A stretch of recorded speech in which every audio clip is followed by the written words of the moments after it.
Adelante.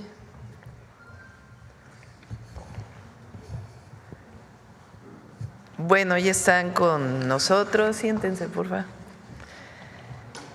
Está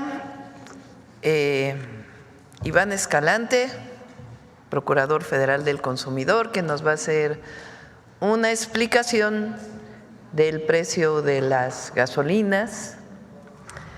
Está también el maestro Edgar Amador Zamora, subsecretario de Hacienda, y Jesús Ramírez Cuevas, coordinador de asesores de la Presidencia.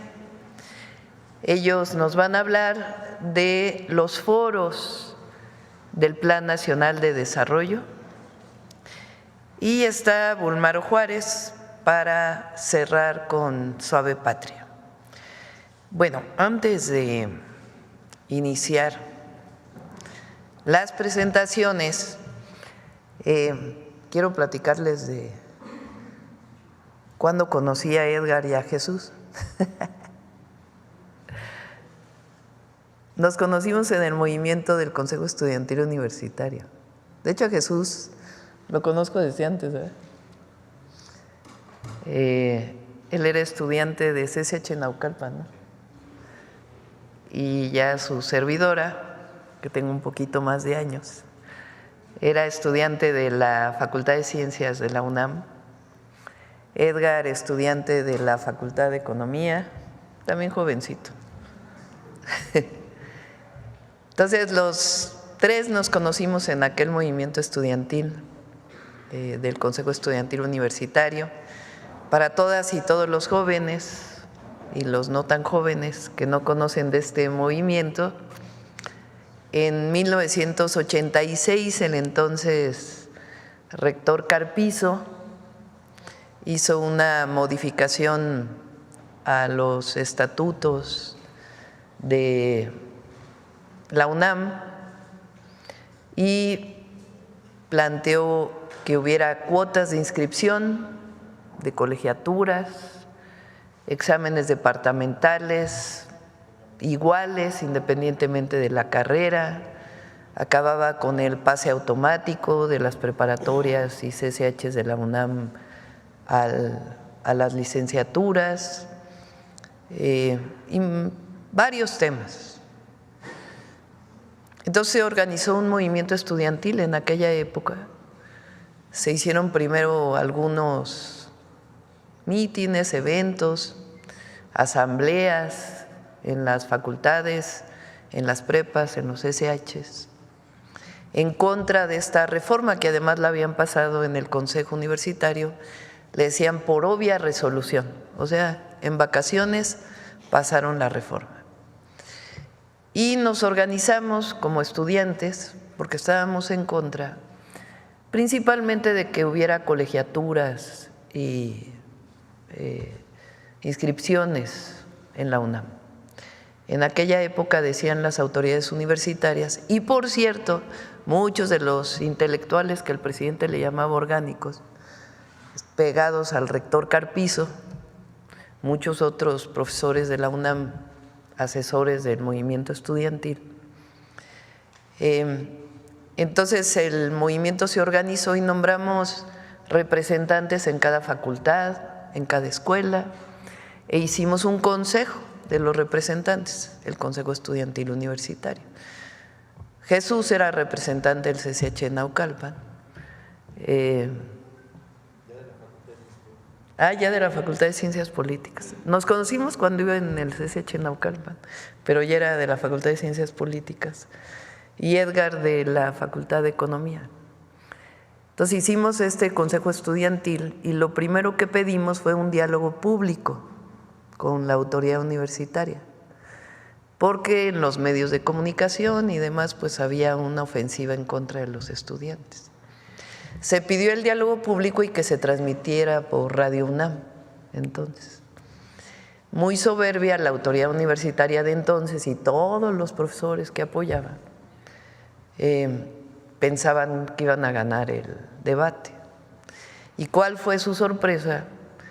Que los estudiantes ganamos el debate, las y los estudiantes, con un argumento central: la educación no es una mercancía por la que se deba pagar, sobre todo cuando es pública, o cuando es pública, cuando es particular, pues tiene otra orientación y está bien que haya educación particular, pero el Estado tiene la obligación de proveer educación pública de calidad, gratuita, laica, como establece el artículo 3º constitucional. Entonces decíamos, la educación no es una mercancía ni un privilegio para el que la pueda pagar. La educación es un derecho establecido en el 3º constitucional. Y con ese argumento ganamos el debate público, llevamos a huelga la UNAM por 2 semanas, hasta que la autoridad tuvo que echar para atrás las reformas. Se llenó el Zócalo con estudiantes ya no solo de la UNAM, sino del Politécnico, de la UAM. Les estoy hablando del 86-87. Entonces, pues me da mucho gusto porque yo conocí a Jesús antes que el presidente López Obrador. Entonces me da mucho gusto que sea el coordinador de asesores porque además de todo es un hombre pues muy culto, conocedor de la historia de México y que tiene muy fundados los principios de nuestro movimiento. Y bueno, Edgar pues hoy es el subsecretario del ramo de la HHH, Facultad de Economía de la UNAM. E Iván nos conocimos después porque es más joven, aunque no parece. No, no es cierto. Es mucho más joven. Iván estuvo conmigo con Iván nos conocimos en el 2006, cuando yo salí del gobierno de la ciudad, que era secretaria de Medio Ambiente, y el presidente López Obrador era jefe de gobierno. No, ya no era jefe de gobierno, ya había salido a la campaña, por ahí cuando estuvo la campaña esta tremenda de López Obrador, un peligro para México. Ya había yo terminado de construir, de coordinar la construcción, porque yo no los construí obviamente, la coordinación de la construcción de los segundos pisos, que era mi última tarea en el gobierno de la ciudad, y salí del gobierno a apoyar al presidente como vocera en los medios de comunicación. Entonces, pues no había redes sociales ni como ahora, era pues prácticamente todo eran los medios masivos. Y el que me entrenó, hubo 2 personas que me entrenaron para salir a los medios, Iván Escalante y Rosa Isela Rodríguez, para que vean que pues tenemos muchos años de conocernos y estar en este gran movimiento de transformación del país. Bueno, Iván, adelante.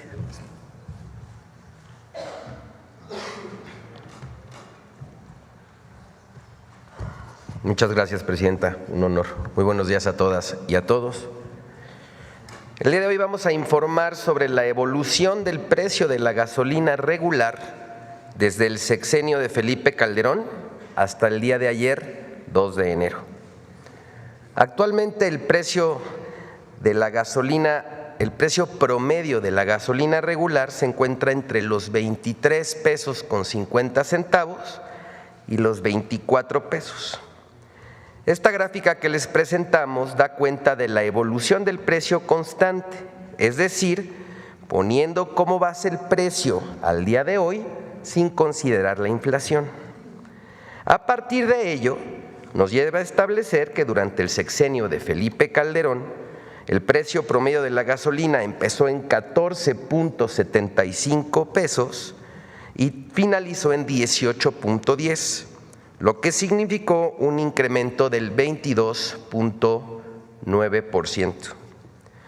En el sexenio de Enrique Peña Nieto inició en 18 pesos con 25 centavos y finalizó en 26 pesos con 1 centavo. Y en este periodo fue cuando se dieron los famosos gasolinazos que afectaron tanto a las familias mexicanas. En estos 6 años, el incremento representó 42.8%. En el gobierno del presidente Andrés Manuel López Obrador, quien cumplió su promesa de no incrementar en términos reales el precio de la gasolina, pasó de 25.48 a 24.15, lo que significó una reducción del 5.2%. Y en los 3 meses de la presidencia de la doctora Claudia Sheinbaum, al iniciar su sexenio, el litro de la gasolina se encontraba en 23 pesos con 95 centavos y al 2 de enero está en 23,85, lo que indica que tuvo una disminución del 0.4%, cumpliendo también su promesa de no incrementar el precio de la gasolina. Aquí un mensaje a todos y todas las y los panistas que aseguran que el grupo parlamentario de Morena se negó a limitar el precio de la gasolina por debajo de los 20 pesos, les decimos que mienten, pues no existe registro alguno sobre dicho señalamiento. En esta gráfica, que es muy clara, se nota que los responsables de los incrementos desmedidos de las gasolinas fueron durante los sexenios prianistas. Ahora bien, en la siguiente diapositiva se puede ver que los precios de las gasolinas se han mantenido por debajo de la inflación acumulada prácticamente desde octubre de 2019. Y por cierto, el comportamiento del precio del diésel en términos reales también ha disminuido en un 11.03% durante los sexenios del presidente López Obrador y la presidenta Claudia Sheinbaum, mientras que en el de Calderón se incrementó en un 57.6% y en el de Peña 40.3%. En la siguiente lámina se muestra el precio promedio de la gasolina en distintos países del mundo, destacando que nuestro combustible está por debajo del precio de países como Sudáfrica, España, Reino Unido, Alemania, Francia, Italia y Suiza. Informarle, Presidenta, a usted, al pueblo de México y a los medios de comunicación que a partir de la siguiente semana no solo vamos a estar poniéndole taches en las conferencias de prensa a las gasolineras que se pasan de listas con sus precios, sino que iremos físicamente a colgar unas lonas con este diseño para señalar a aquellos gasolineros que se vuelan la barda con lo que ganan a cada litro de gasolina. Aquí les mostramos un ejemplo de algunas gasolineras que están en este supuesto. La gasolinera Petro-Seven, ubicada en San Pedro Garza García, Nuevo León, le gana a cada litro de gasolina 4 pesos con 97 centavos. Y la gasolinera Móvil en Monterrey, también en Nuevo León, le gana 4 pesos con 75 a cada litro que vende. Vamos a estar revisando constantemente, siguiendo su instrucción, Presidenta, los precios de las gasolinas y denunciando a las empresas que se vuelan la barda. Muy buenos días a todas y a todos. Con permiso, Presidenta.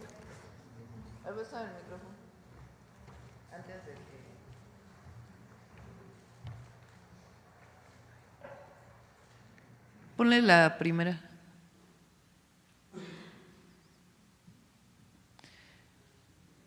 Esta gráfica lo que muestra es el precio de la gasolina, se llama a pesos constantes. ¿Qué quiere decir? Se descuenta la inflación. O sea, si tomamos en cuenta la inflación cada año, entonces habría una elevación del precio. Pero si consideramos lo que significaría el precio a los pesos, en este caso, del 2025, ¿cuánto valdría la gasolina en el 2018, en diciembre del 2018, si consideramos los pesos del 2025? Eso quiere decir los precios constantes. Entonces, si lo consideramos así, lo que vemos es que con estos pesos del 2025, la gasolina en la época del cierre de Peña Nieto estaba a 26 pesos del 2025, considerando el porcentaje de la inflación. Entonces, lo que vemos aquí es que en términos reales la gasolina ha disminuido, cosa que no fue así en el periodo de Calderón, que subió 22.9%, y los famosos gasolinazos del periodo de Peña Nieto, que subió 42.8% en términos reales.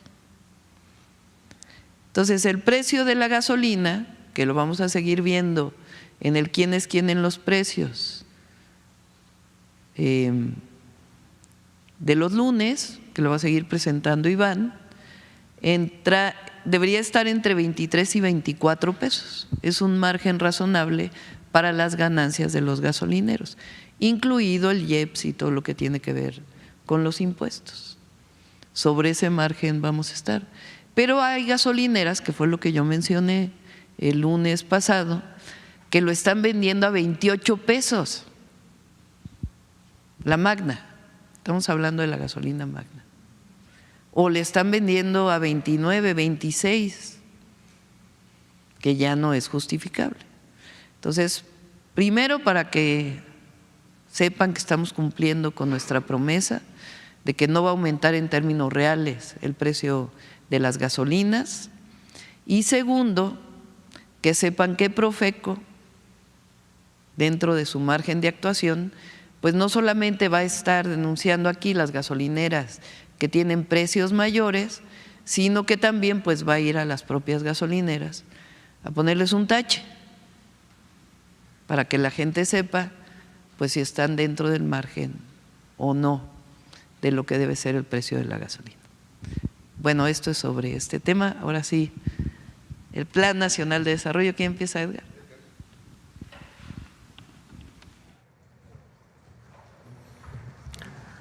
Con su permiso, Presidenta. Buenos días a todos, a todas. Pues como la Presidenta hacía la crónica, ella ha sido nuestra líder desde que yo tenía 19 años. Ya me está echando de cabeza. Y lo sigue siendo, y lo seguirá haciendo. Si me permite, Presidenta, un poco de contexto que nos va a comunicar, digo, es una trama que comunica la introducción de la señora Presidenta con el tema del Plan Nacional de Desarrollo. El Plan Nacional de Desarrollo surge a partir de la Ley de Planeación promulgada en 1983. ¿Qué pasa en 1983? México está básicamente quebrado, ¿no? Había caído en moratoria su deuda externa en 1982, ¿no? Y el único que le prestaba eran los organismos financieros internacionales, el FMI, el Banco Mundial, ¿no? Y para ello se tuvo que firmar una carta de intención, ¿no? Una carta de intención donde México se obligaba a portarse bien en términos financieros. Y dentro de esa carta de intención existía el compromiso de liberalizar y de flexibilizar precios en la economía, los precios de las mercancías y los servicios. Y dentro de esas mercancías y precios que nos comprometimos como país a liberalizar estaba la educación, ¿no? Y dijeron, pues la educación es una mercancía más, vamos a subirle el precio, vamos a liberalizar el precio de la educación, ¿no? Hasta que llegaron con las cuotas de la Universidad Nacional en el 86, ¿no? Entonces, dentro de ese esquema de un país en una situación financieramente muy comprometida, es donde se da la promulgación de la Ley de Planeación, es donde se da el movimiento del Consejo Estudiantil Universitario en la Universidad Nacional y en otras universidades públicas, y digamos empieza un proceso de transformación que nos tiene por acá, ¿no? En este sentido, la instrucción de la Presidenta fue coordinarnos a la Secretaría de Hacienda con la Coordinación de Asesores de Jesús. Es un trabajo conjunto para llevar a cabo el Plan Nacional de Desarrollo. Si nos permiten, ¿en qué consiste? Y bueno, quizá al compañero de la guillotina le va a gustar la idea, es subvertir la ley de planeación y convertir el ejercicio del Plan Nacional de Desarrollo en un ejercicio democrático, ¿no? La idea es planeamos juntos, ¿no? ¿Qué es el Plan Nacional de Desarrollo? Es la guía del gobierno mexicano donde se definen las prioridades en materia económica, social y política durante el sexenio, ¿no? No nada más las económicas, también las sociales y políticas. La idea es bajar a presupuesto los compromisos del gobierno, de la administración, mediante la participación de toda la población en general. Organizaciones obreras, campesinas, la sociedad civil, pueblos originarios, instituciones académicas, organismos empresariales, jóvenes, mujeres, personas adultas mayores, personas con discapacidad. ¿Cómo bajamos estas consultas, esta participación de la sociedad a los ejes presupuestales? Mediante dos metodologías. La primera es unos ejes generales. Si ponemos la siguiente, por favor. Tenemos estos 4 ejes generales en donde estamos aterrizando, y aquí el documento semilla del Plan Nacional de Desarrollo son los 100 compromisos de la presidenta a través de las 14 repúblicas en donde están contenidos estos 100 compromisos. Estas 14 repúblicas van a estar acomodados en estos 4 ejes generales. El primero es gobernanza con justicia y participación ciudadana, integradas por 2 de las repúblicas. El siguiente eje, desarrollo con bienestar y humanismo, que integra a 5 de las repúblicas contenidas en los documentos de los 100 puntos. El tercer eje general es la economía moral y trabajo, con 3 de las repúblicas. Y finalmente, desarrollo sustentable, que integra 3 repúblicas. Entonces tenemos 4 ejes generales, los cuales van a estar atravesados por 3 ejes transversales, que son los de la siguiente diapositiva, por favor. Igualdad sustantiva y derecho a las mujeres, que es la que incluye la última de las repúblicas.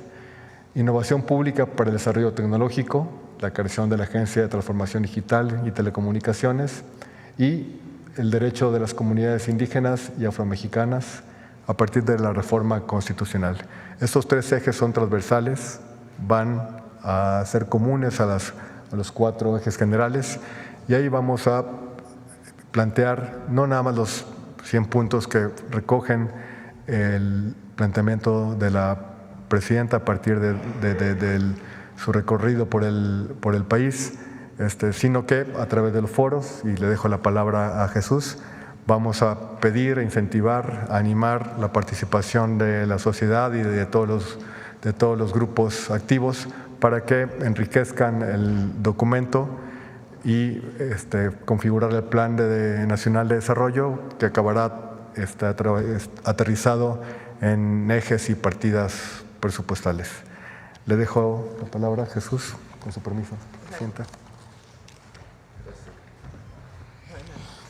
Con permiso, presidenta.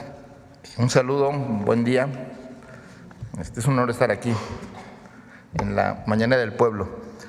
Bueno, como bien explicaba Edgar, subsecretario de Hacienda, pues el Plan Nacional de Desarrollo surge como un mandato constitucional, originariamente promovido por lo que nos explica hoy, presentando la carta de intención, que se las vamos a compartir, como los gobiernos neoliberales, su planeación no era con el pueblo de México, no era en el Congreso, era con los organismos financieros internacionales. Y en esa carta de intención establece el gobierno de México en el 83 que todos los planes, todas las propuestas, toda su política pública iba a ser consultada con los organismos financieros para ser aprobada.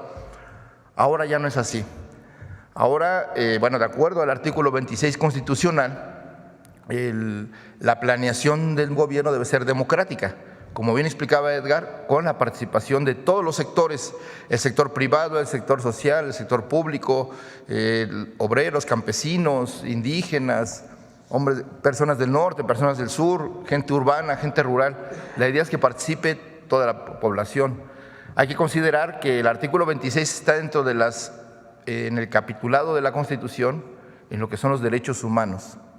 Entonces, está considerada la participación democrática de planeación como un derecho del pueblo, como un derecho de los ciudadanos. Por eso es tan importante la convocatoria a este Plan Nacional de Desarrollo, porque se trata de completar la otra fase de la transformación. Se han transformado las instituciones, se ha transformado el Poder Ejecutivo, el Poder Legislativo, y ahora vamos a la transformación del Poder Judicial. Pero necesitamos la otra parte, el otro pilar de la transformación, que es la participación de la sociedad. Entonces, es por eso importante esta convocatoria en la que pues la planeación democrática, siendo un derecho, ahora se abre la posibilidad, como está normado por los tiempos de la ley, de la Constitución, el Plan Nacional de Desarrollo hay que entregarlo a finales de febrero. Bien explicaba Edgar que una parte es, digamos, toda la parte del presupuesto, los planes, digamos, a largo plazo, todo lo que, las obras de infraestructura, en fin, todo lo que es la planeación. Pero por el otro lado, pues la participación, y como tenemos poco tiempo, los foros pues van a ser en las primeras 2 semanas de enero para permitir la participación, pero al mismo tiempo tener tiempo de integrar el documento de manera adecuada con todo lo que técnicamente se requiere, presupuestos, indicadores de desempeño, indicadores de resultados, de tal manera que pueda ser tangible al final, poder evaluar si se cumplió la palabra, si lo que se estaba planeado se pudo alcanzar, y tanto para la propia administración pública, el Estado, que por Constitución debe tener la rectoría de la economía y del país, y la sociedad como para que califique, evalúe y tome sus propias conclusiones.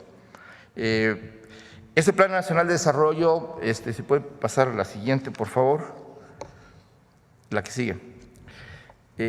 Solo para entender el marco de este Plan Nacional de Desarrollo, el que se va de 2025 al 2030, pues tiene varios componentes. Uno, tenemos que pensar que es la continuación de la transformación iniciada en el 2018.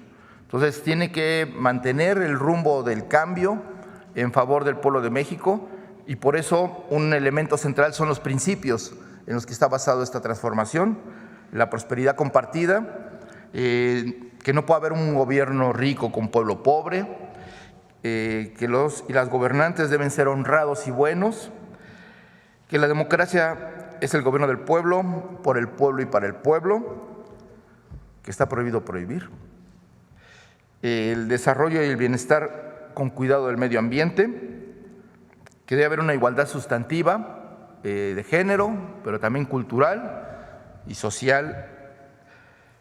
México es un país soberano, independiente y democrático. La política se hace con amor y no con odio, que ese es un elemento cultural central de esta transformación, que es una transformación pacífica, es una transformación legal, es una transformación de las ideas, pero también de los comportamientos y las prácticas. Entonces, este cambio implica al gobierno, pero también a la sociedad. Y bueno, pues por último, como elemento central del neoliberalismo que polarizó, ese sí polarizó a la sociedad, entre una minoría que tenía todo y la mayoría que tenía muy poco. Y en ese sentido, por eso se rechaza el clasismo, el machismo, cualquier forma de discriminación, y es parte de los principios de este Plan Nacional de Desarrollo. Entonces, ya explicó Edgar que los 4 ejes generales, la siguiente, por favor, los 4 ejes generales y los ejes transversales, es decir, hay 4 grandes temas, y que los ejes transversales, es decir, la igualdad sustantiva de mujeres, la innovación pública con el desarrollo tecnológico y digital y los derechos de los pueblos indígenas deben ser incorporados a todos los 4 ejes y a todos los temas de gobierno, de tal manera que, como todos sabemos, acaba de ser aprobada una reforma indígena que reconoce plenamente los derechos de los pueblos y comunidades indígenas y por lo tanto también su derecho al desarrollo. Entonces, aquí tenemos que incorporar que en todos los planes de gobierno, como los pueblos indígenas van a ser plenamente parte integrante del desarrollo económico, social, cultural y político del país. La que sigue, por favor. Entonces, con base en eso que ya explicó y la que sigue, otra más. Las repúblicas, que son unas propuestas temáticas y los ejes que presentó la presidenta Claudia Sheinbaum como parte de su plan de gobierno, de su propuesta de gobierno, de su programa y su plan y su proyecto de nación. Se establecieron, se calendarizaron, digamos, para poder abordar todos los 4 ejes, las 14 repúblicas, que son los temas que presentó la presidenta, los 100 compromisos que se hizo desde el primer día de inicio de este gobierno. Todo va a ser integrado en los foros para ser discutido y analizado, que ese es el propósito de este Plan Nacional de Desarrollo. Entonces, les voy a presentar el calendario para que en los estados estén atentos dónde pueden participar, porque hay foros presenciales y además hay participación, también se puede participar de manera digital pues inscribiendo sus propuestas, sus documentos, sus análisis, sus comentarios, sus reflexiones, y todo va a ser tomado en cuenta para integrarse en el Plan Nacional de Desarrollo. Entonces, los foros propiamente comienzan el próximo lunes 6 de enero hasta el 17 de enero. Entonces, digamos, aquí presentamos el 6 de enero, va a haber foros en Tijuana, y va a ser la dependencia va a ser seguridad, y el tema es gobernanza con justicia y participación ciudadana. El martes 7 en San Cristóbal de las Casas, Chiapas, el tema del desarrollo con bienestar y humanismo, obviamente le toca a la Secretaría de Bienestar. El miércoles 8, economía moral y trabajo en Guadalajara, le toca a la Secretaría de Economía. El 9 de enero le toca a desarrollo sustentable a Semarnat en Mérida, Yucatán. El 10 de enero habrá foros en la Ciudad de México, Mérida, Monterrey y Tepic. En la Ciudad de México y Mérida, de gobernanza con justicia y participación ciudadana, igual que en Monterrey. Y en Nayarit, en Tepic, Nayarit, va a ser economía moral y trabajo. El sábado 11 de enero, desarrollo con bienestar y humanismo en Hermosillo, Sonora, en Guanajuato, en Pachuca, Hidalgo, en Saltillo, Coahuila y en Tlaxcala. Asimismo, habrá en Colima un foro de transición agroecológica que tiene que ver con la sustentabilidad y la producción agrícola. El 12 de enero, economía moral va a estar en Aguascalientes, le corresponde economía. En Veracruz habrá otro foro también que tiene que ver con economía, el desarrollo de los puertos, etcétera, que va a llevar a cabo la Marina. Y en la Ciudad de México habrá un encuentro de ejidos y comunidades agrarias, el segundo piso de la Cuarta Transformación, para discutir los temas de la agenda, digamos, de los sujetos agrarios sociales, ejidos, comunidades, campesinos, en fin, cooperativas. Eso va a ser respecto de eso. Luego, el 13 de enero va a haber un foro de desarrollo sustentable en Culiacán, otro de desarrollo, bienestar y humanismo en Zacatecas, desarrollo sustentable en Tampico, en Durango, Mexicali y Morelia con este tema. Luego, gobernanza con justicia y participación ciudadana en Querétaro, el mismo 13 de enero. Y en la Ciudad de México, gobernanza con justicia y participación ciudadana sobre el tema de migración. Y en La Paz, Baja California, economía moral y trabajo enfocado hacia el turismo. Un foro de juventudes en Ciudad Victoria, Tamaulipas, del INJUVE. Y el 14 de enero habrá foro de mujeres en la Ciudad de México. Habrá un foro de gobernanza con justicia y participación ciudadana en Cuernavaca y foros de economía moral y trabajo en San Luis Potosí, Guadalajara y Cancún. Otro foro de juventudes en Pachuca, Tijuana, Torreón y Ciudad Nicolás Romero, Villa Nicolás Romero en el Estado de México. Todo esto el 14 de enero. El 15, otro foro de juventudes en Tehuacán, Puebla y en Comalcalco, Tabasco, así como un foro de economía moral y trabajo en Toluca. El jueves 16 habrá un foro de personas con discapacidad en Zacatecas, uno de desarrollo sustentable en Chihuahua, un foro de las mujeres en Ciudad Juárez, un foro de las juventudes en Champotón. El viernes 17 de enero, Sembrando Vida hará un foro en la Ciudad de México. Desarrollo con bienestar y humanismo en Jalapa, con enfoque de educación. Luego un foro más foro de juventudes en San Cristóbal de las Casas, en Ciudad Juárez, en Hermosillo y Oaxaca.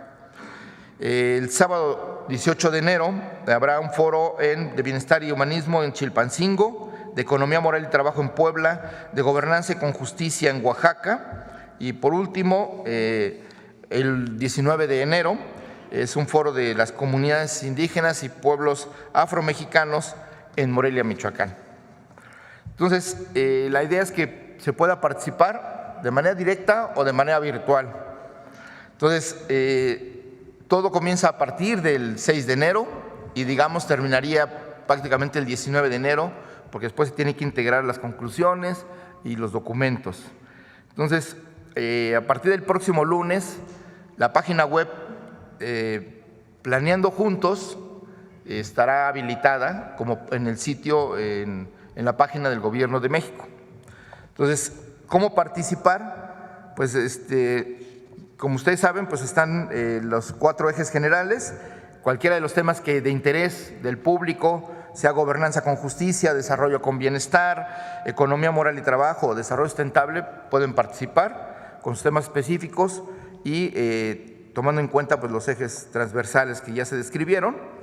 Entonces, ¿cómo pueden participar? Aquí está establecido, digamos, una plantilla de cómo integrar, ¿no? Por ejemplo, dice, describe tu propuesta, o sea, si un ciudadano, un grupo de ciudadanos, una organización, un sindicato, en fin, tengan una propuesta, tienen que describir su propuesta de manera muy puntual. Por ejemplo, aquí habla de expandir las estancias para el cuidado de personas de adultos mayores, ¿no? Que es la propuesta hipotética que se presenta aquí.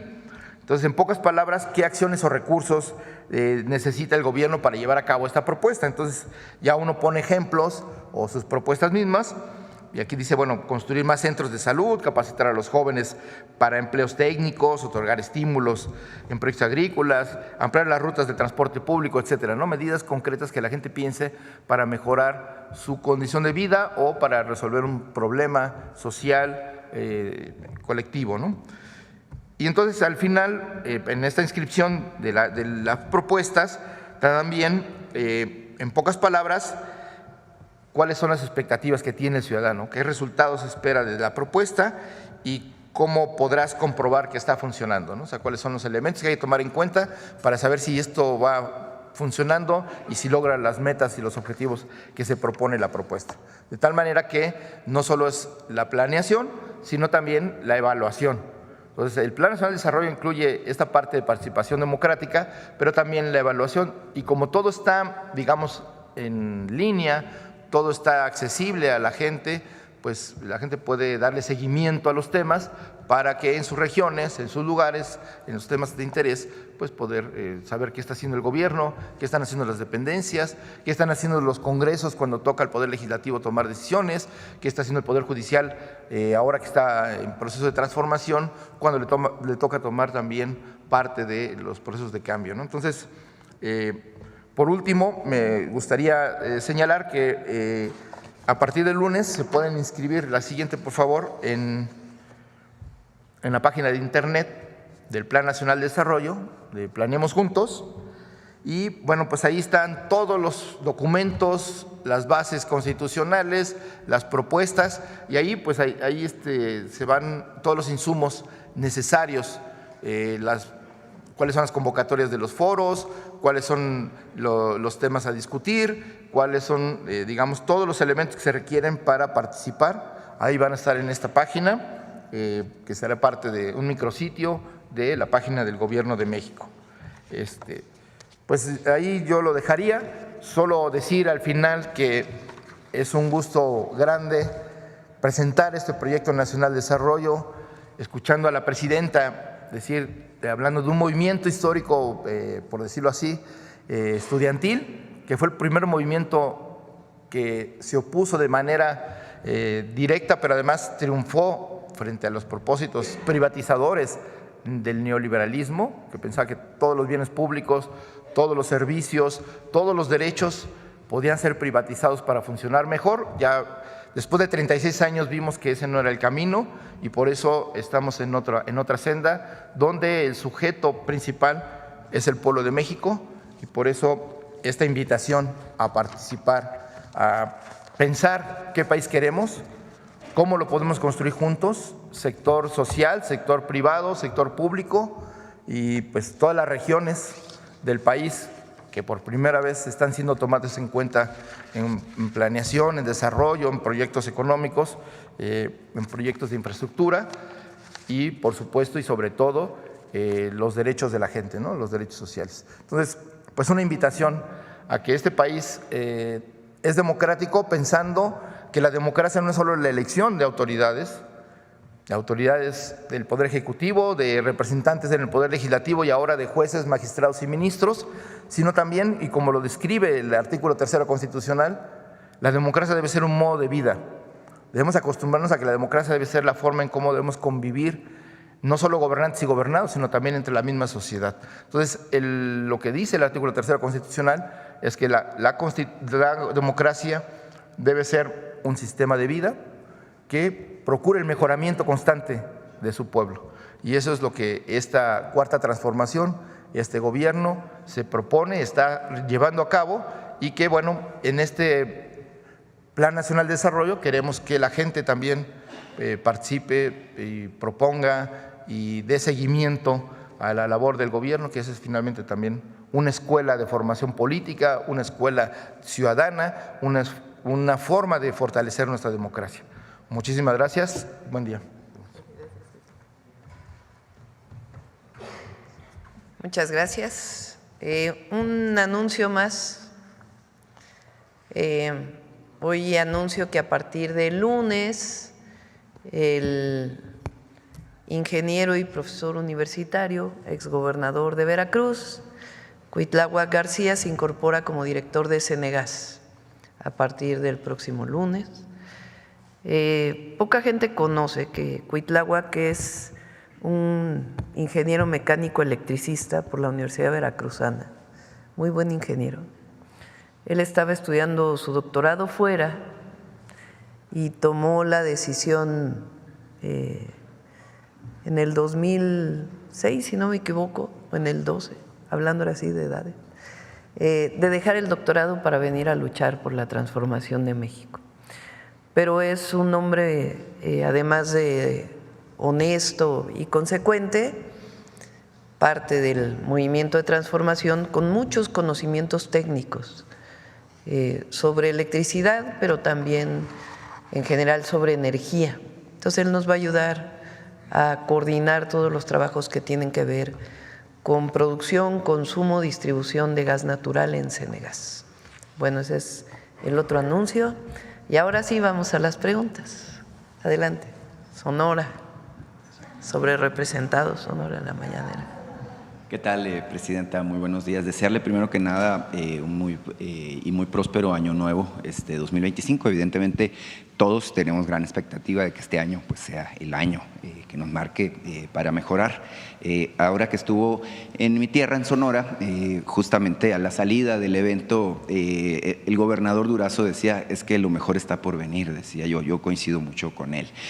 Justamente yo quiero aprovechar esta instancia del arranque de año para plantearle parte del tema económico. Mire, me llamó mucho la atención la presentación que se hizo ayer sobre los resultados y sobre también algunos datos, evidentemente que no todo es perfecto, ¿no? El tema del tipo de cambio, por ejemplo, pues sí que nos ha generado cierta preocupación por las presiones que hay relativas pues a la llegada del nuevo gobierno en Estados Unidos.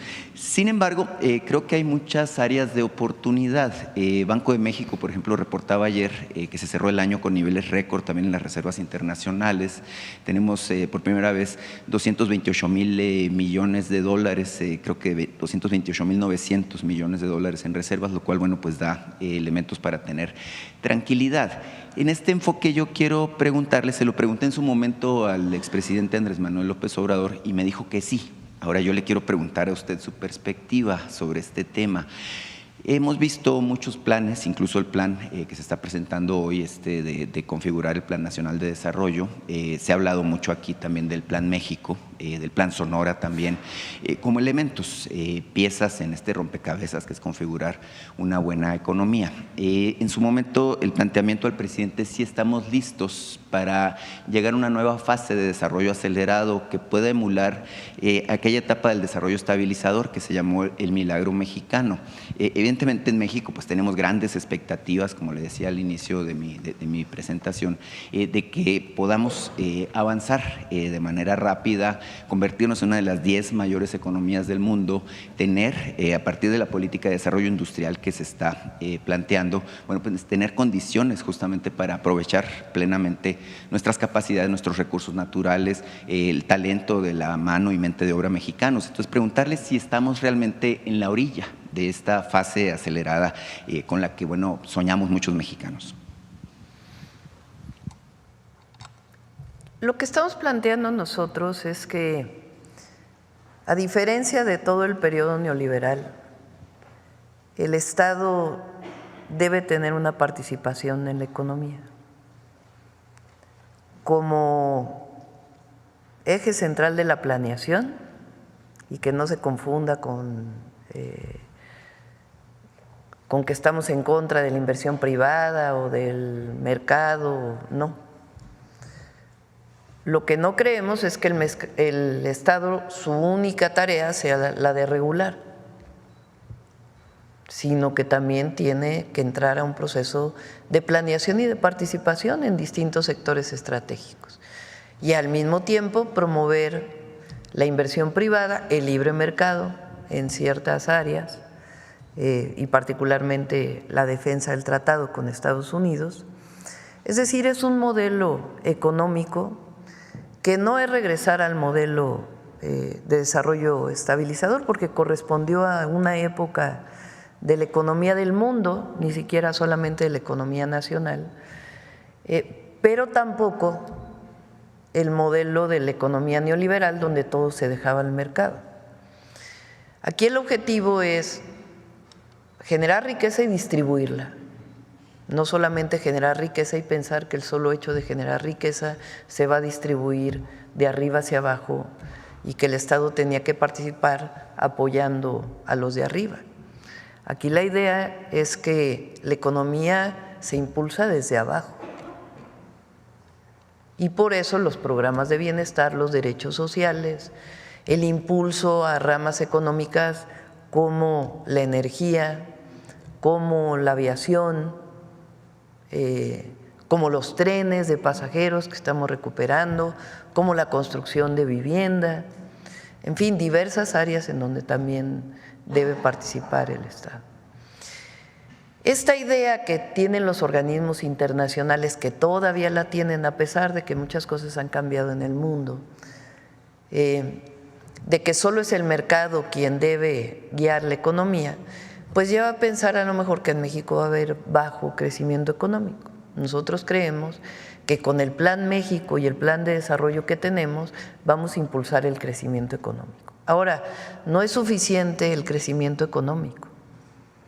Un país debe medirse no solamente por cuánto aumenta el Producto Interno Bruto, sino cómo se distribuyen los recursos, cuánto ganan sus ciudadanos, cuál es el salario que perciben, a qué derechos tienen acceso, y no solamente los grandes indicadores del desarrollo o de la economía. No solo nos interesa la inversión extranjera directa, sino nos interesa cuántos empleos se está generando, cuánto ganan los trabajadores que generan esos empleos producidos por la inversión. Ahora, el mundo ha cambiado en el sentido de que durante todo el periodo neoliberal la visión era la globalización. Entonces, no importaba dónde se fabricaran las cosas, había que traerlas de los lugares donde se producían más barato. Eso llevó a esta definición de que no debería de haber política industrial, o de que México no debía refinar su petróleo, o de que México no importa que no produjera fertilizantes, había que adquirirlos donde fueran más baratos. Entonces, incluso muchas empresas que se privatizaron durante el periodo neoliberal cerraron como los ferrocarriles de pasajeros o como la producción de fertilizantes o como petroquímicas, que dejaron de producirse en México porque eran más baratos producirlos en el exterior. La propia crisis del neoliberalismo desde el 2008, por la crisis del 2008, y particularmente agravada años después por la pandemia y los costos que generó la distribución de mercancías y las limitaciones en la distribución de mercancías y el propio crecimiento económico de China, pues llevaron a una visión distinta de ya no impulsar la globalización, sino los mercados regionales. Entonces, ¿qué visión tenemos nosotros? Tenemos la visión del Plan México, que ¿qué significa? Seguir promoviendo los grandes derechos del pueblo de México: educación, salud, acceso a la vivienda, los derechos hoy establecidos en lo que eran los programas de bienestar, seguir apoyando desde abajo y al mismo tiempo impulsar la inversión privada. ¿Cómo? Que genere bienestar y que se instale en aquellos lugares en donde hay recursos naturales que permitan su desarrollo. Es decir, no vamos a poner cerveceras en Mexicali o no vamos a promover, no nosotros, no vamos a promover que se pongan cerveceras en Mexicali, sino en los lugares en donde hay agua, como fue el caso de Constellation Brands, se llama, ¿no?, que se movió a Veracruz y que hoy tiene pues una producción muy importante. A eso le llamamos relocalización de empresas con desarrollo regional, a partir de polos de bienestar. ¿Qué más planteamos?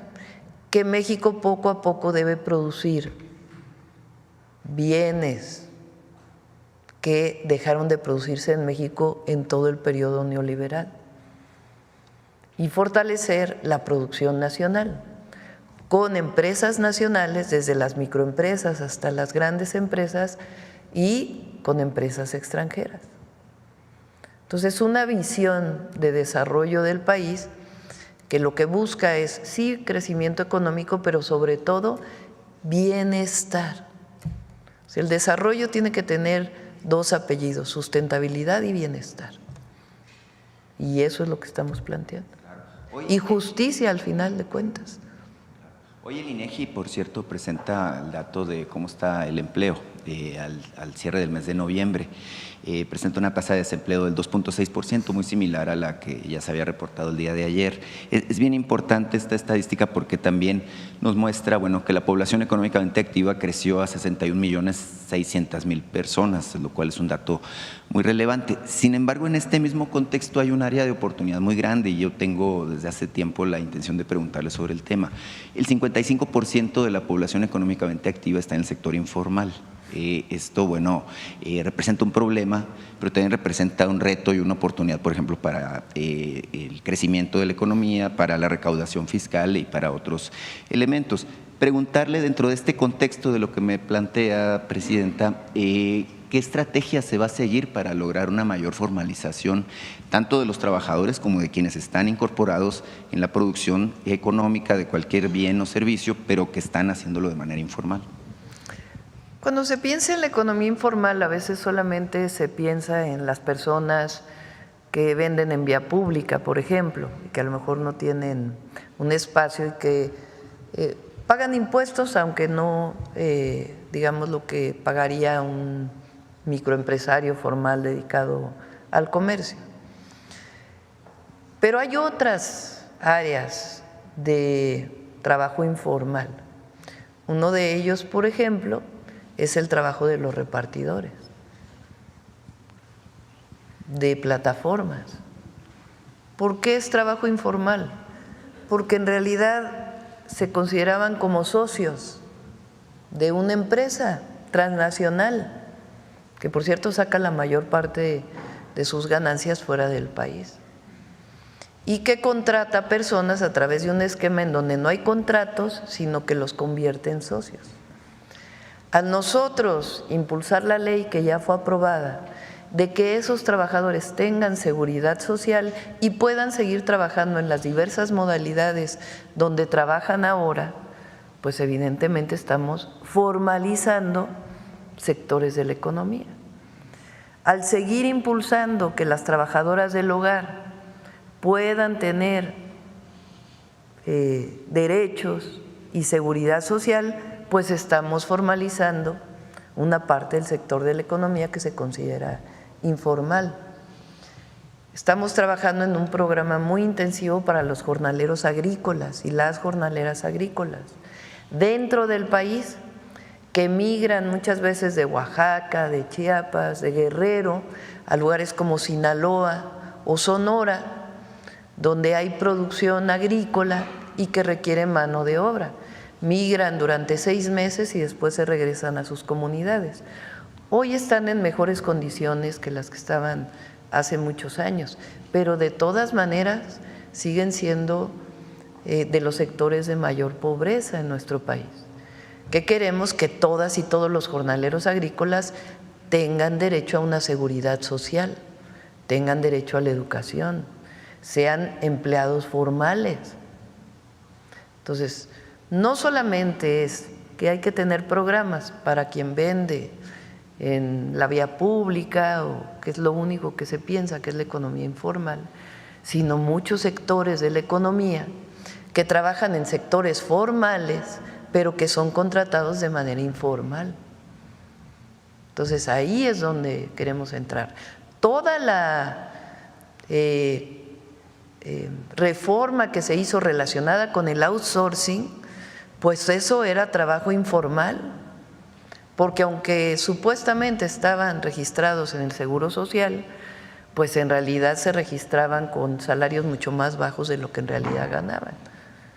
Entonces, la formalización de la economía tiene que ver con el desarrollo, con justicia del país, y tiene que ver también con programas especiales que permitan que todos aquellos que son parte de la llamada economía no formal pues puedan ir poco a poco entrando en este esquema. Claro, en los mismos medios de comunicación seguramente hay un área de oportunidad. También importante. En los medios de comunicación hay claro. mucho trabajo. O sea, ¿por qué a veces, ayer lo presentábamos, cae el empleo siempre en los diciembres?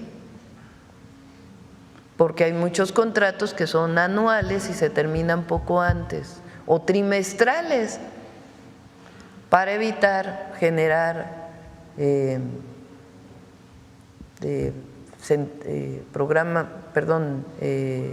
antigüedad y ser parte del Instituto Mexicano del Seguro Social.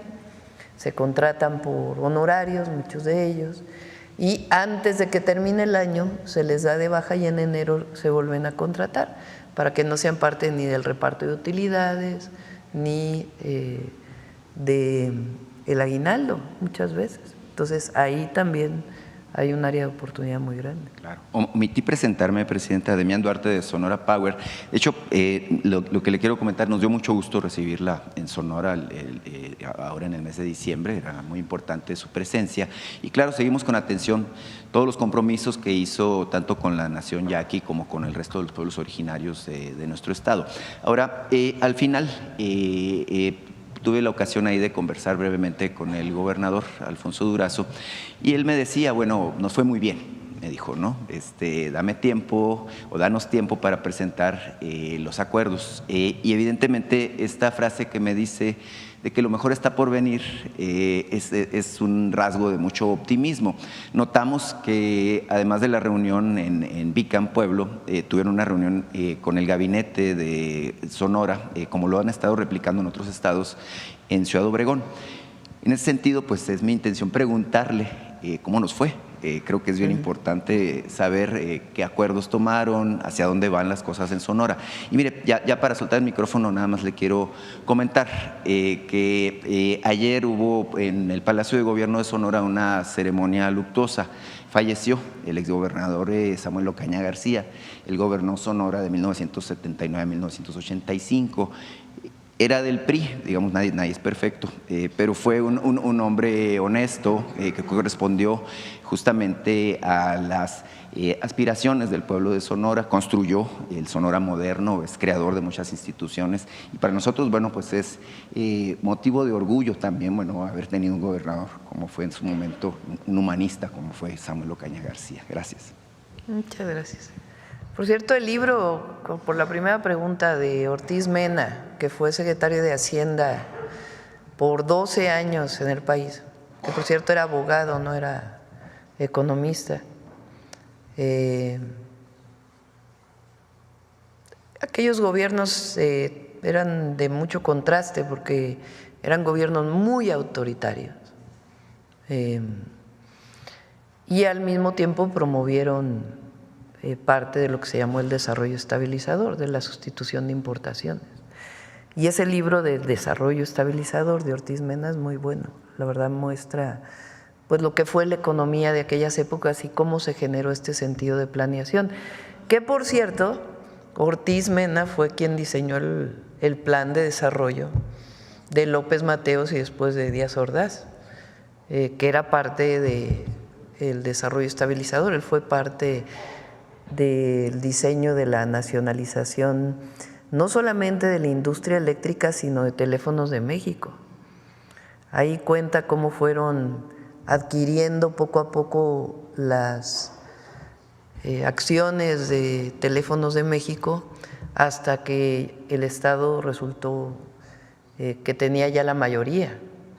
O cómo cuando se pone de acuerdo el gobierno de México para la nacionalización de la industria eléctrica, establece un plan de pago, porque se les pagó a las empresas inglesas principalmente, establece un plan de pago con tasas bajas y le pide a esas empresas que no se lleven el dinero de México, sino que inviertan en otros sectores de la economía. Es un libro muy interesante. Bueno, adelante. Presidenta, buenos días.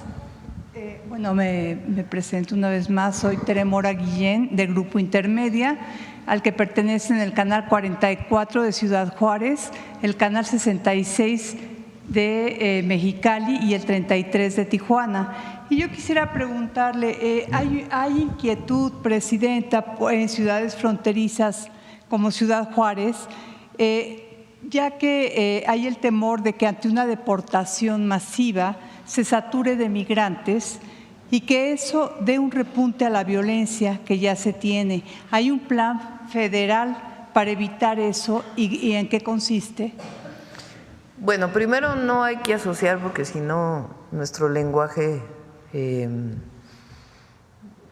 se parece a otros, vamos a decirlo así.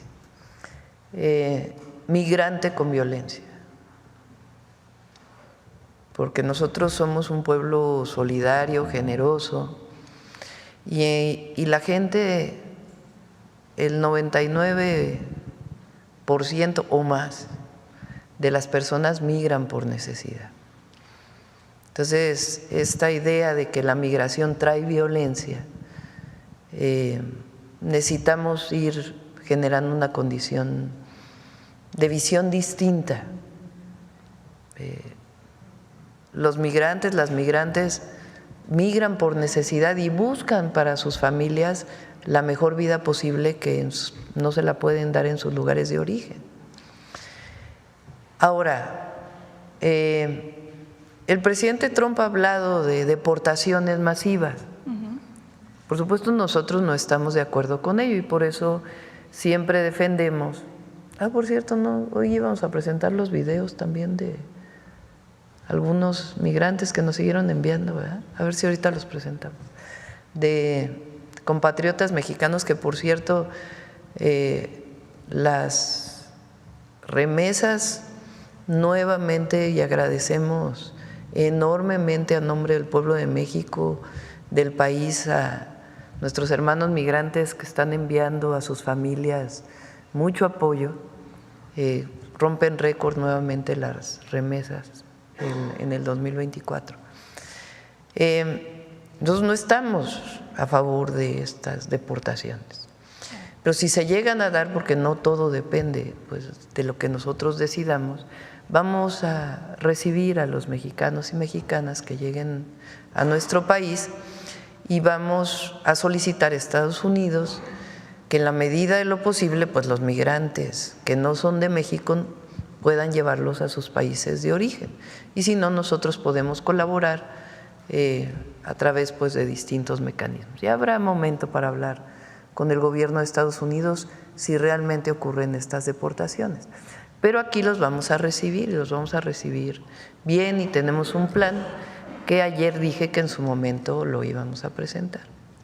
Presidenta, nada más una aclaración, no era la palabra migrante de manera peyorativa, era nada más por si se diera de manera masiva la cantidad de gente que llegaría, ¿no?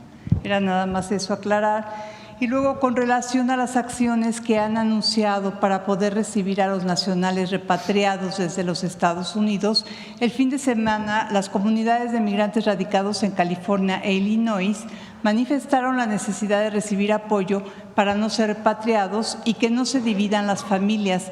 ¿Qué acciones se contemplan para padres de familia mexicanos con más de 2 décadas en los Estados Unidos que tienen hijos norteamericanos y que pudieran ver divididas sus familias? ¿Han contemplado esto? Para eso están los consulados, para apoyarles con abogados y todo lo que se requiera. Y en su momento pues ya hablaremos con la administración del presidente Trump para poder pues establecer mecanismos. Él ha hablado, si ustedes se fijan en sus diversos discursos, él ha hablado también de la migración legal, también ha hablado de ello, así como en otros temas se refiere a los migrantes de una manera en la que nosotros no estamos de acuerdo. También ha hablado de migración legal, ha hablado, por ejemplo, en una de las entrevistas que hizo en una de las cadenas de televisión, habló, por ejemplo, de la importancia de lo que llamamos los Dreamers, que son jóvenes que ya sea que nacieron ahí o que muy pequeños llegaron y que él considera que deben ser reconocidos en Estados Unidos. Es decir, hay muchas áreas también de oportunidad para poder trabajar con nuestros hermanos migrantes allá para que puedan seguir desarrollando su trabajo en Estados Unidos. Presidenta, y vienen la próxima semana cónsules y embajadores. Sí, hay una reunión, la reunión que se hace normalmente en enero con los embajadores que van los distintos secretarios de Estado, apodisecretarias, para poder hablar de sus áreas de trabajo. Nos vamos a reunir y nos vamos a reunir principalmente con las y los cónsules, que les quiero pedir toda su entrega, su tiempo, su dedicación, su humanismo para la atención de nuestros hermanos y hermanas que viven en los Estados Unidos. Muy bien, presidente. Y por último, en días recientes se dio a conocer un incremento considerable en las deportaciones de mexicanos desde Canadá. ¿Qué acciones emprenderá la Cancillería para esos casos? Fíjense que es importante que se sepa, a ver si viene el canciller y la secretaria de Gobernación para informarles, porque hay deportaciones ahora y ha habido desde que nosotros llegamos y antes con el presidente López Obrador. Y se llegó a una serie de acuerdos. Por ejemplo, llegan muchas veces repatriados a diversos aeropuertos en nuestro país. Uno de ellos es el Aeropuerto Internacional Felipe Ángeles, y ahí se les atiende de manera integral. Hay compañeros de Secretaría del Trabajo, de Bienestar y de muchas otras áreas, por supuesto de Migración, que los reciben, los orientan. Si quieren llegar a sus lugares de origen, se les dan recursos para que puedan llegar a sus lugares de origen. Entonces, ya desde hace tiempo hay un trabajo muy importante para todos aquellos que son deportados de los Estados Unidos y que llegan a México y que tienen distintos lugares para poder ser atendidos. Igual en el caso de Canadá. Si viniera pues un número mayor, estamos preparados para ello y ya en su momento lo vamos a presentar. Presidenta, muchas gracias y buen año. Gracias. A ver, por acá.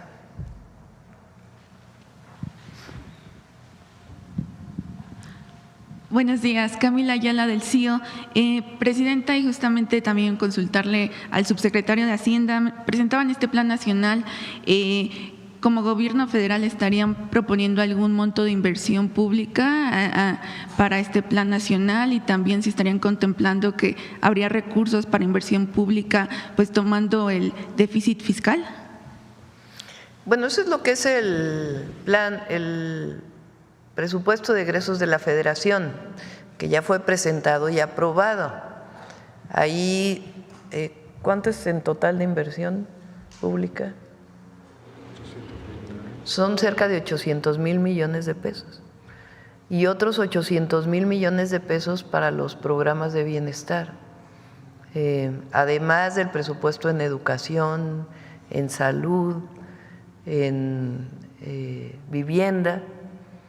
Entonces, digamos, el presupuesto para este año ya está definido y están definidas las obras que vamos a hacer, que las vamos a ir presentando poco a poco y las voy a presentar también. Voy a hacer el informe de los 100 días, el 12, y ahí también los proyectos prioritarios que vamos a realizar en el 2025. Sobre el presupuesto de los foros y demás, pues hay algo de recursos, pero los mínimos indispensables para poder llevar a cabo los foros. En todo caso, pues ya se los presentamos exactamente cuánto se está planeando.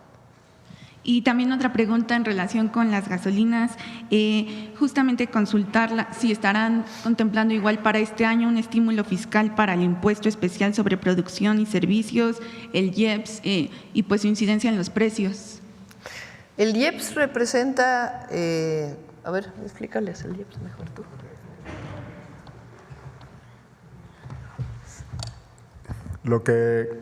Con lo que cuenta el gobierno de la República es un mecanismo de compensación para evitar que el precio de la gasolina supere la inflación. En caso que el precio de referencia supere, por ejemplo, el precio base, hay un estímulo, ¿no? Esta semana ahora va a haber estímulo, ¿no? El año pasado, por ejemplo, 5 meses hubo estímulo. En años anteriores, cuando los precios de referencia se han disparado, la administración ha provisto, digamos, de estímulos considerables que se compensan con los ingresos petroleros. Entonces, el IEPS está integrado dentro del precio final. Entonces, la forma en que opera este mecanismo de compensación es mediante este estímulo regular, ¿no?, que provoca el comportamiento que presentaba la Profeco en su presentación inicial, ¿no?, donde estamos 5.4% por abajo en términos reales del precio al inicio de la administración en gasolina, 11% por abajo en términos reales en diésel. Esa es la forma en que opera el mecanismo. No es un subsidio directo, sino es un estímulo al precio del combustible. Y también aprovechando justamente una pregunta diferente a la conferencia sobre los adeudos con los proveedores de petróleos mexicanos, y justo lo pregunto aprovechando mi asistencia a la conferencia, Presidenta, si se pudiera pues saber cómo se encuentra este corte y también que va arrancando el 2025.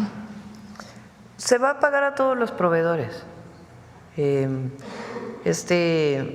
Diciembre inició ya el pago a proveedores y estableció Hacienda un mecanismo para garantizar el pago a proveedores entre enero, febrero, marzo, esencialmente.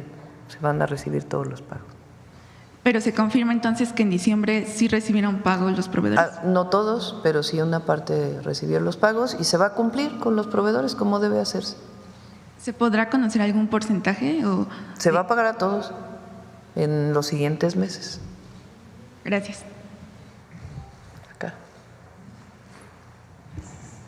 Muchas gracias, Presidenta. Buenos días. Buenos días. Olga Ojeda, la JUD, corresponsal de Diario del Istmo, Imagen de Veracruz.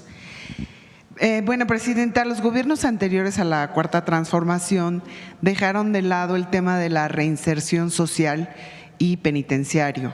lo que ha generado fuertes problemas en muchas de las cárceles del país, al grado que en algunas se forman autogobiernos o se permitieron que las personas sentenciadas por delitos incluso de alto impacto gozaran de privilegios en apoyo con las autoridades. Quisiéramos saber si en la estrategia de seguridad de su gobierno se encuentra contemplada una reestructuración al sistema penitenciario que acabe con malas prácticas y garantice el cumplimiento de la justicia, y de ser así, si nos puede hablar sobre lo que planea al respecto. Sí, si gustan, en uno de los días que viene el secretario de Seguridad, puede venir el responsable de los centros de detención para poder explicar si hay un plan. ¿Ah, sí? Sí tenemos un plan. Recuerden que hay una parte que son federales y otra parte que son estatales.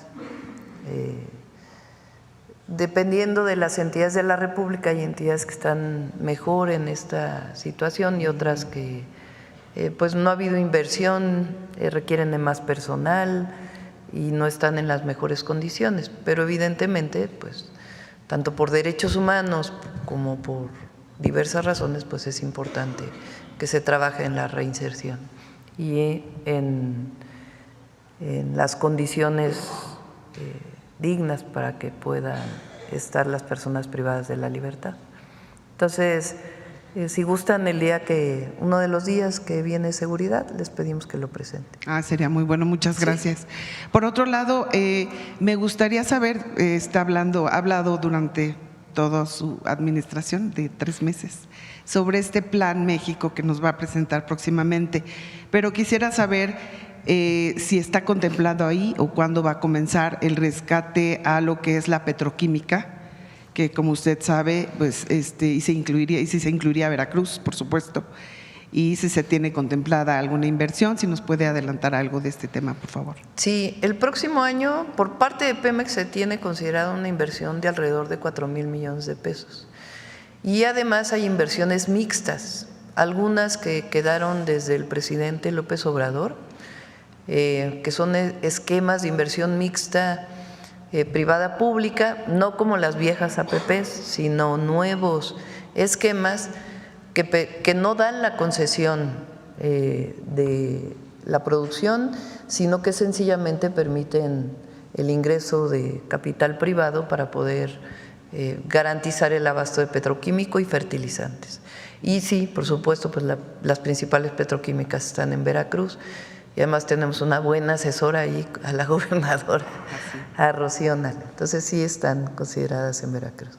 Perfecto. Una última y un poco más local. La Secretaría de Marina detectó que era urgente el mantenimiento, seguramente usted la conoce, de la Escuela Náutica Mercante Veracruz, ya que en casi 50 años no se dio el mantenimiento y algunas áreas del plantel representaban un riesgo ya incluso para los estudiantes.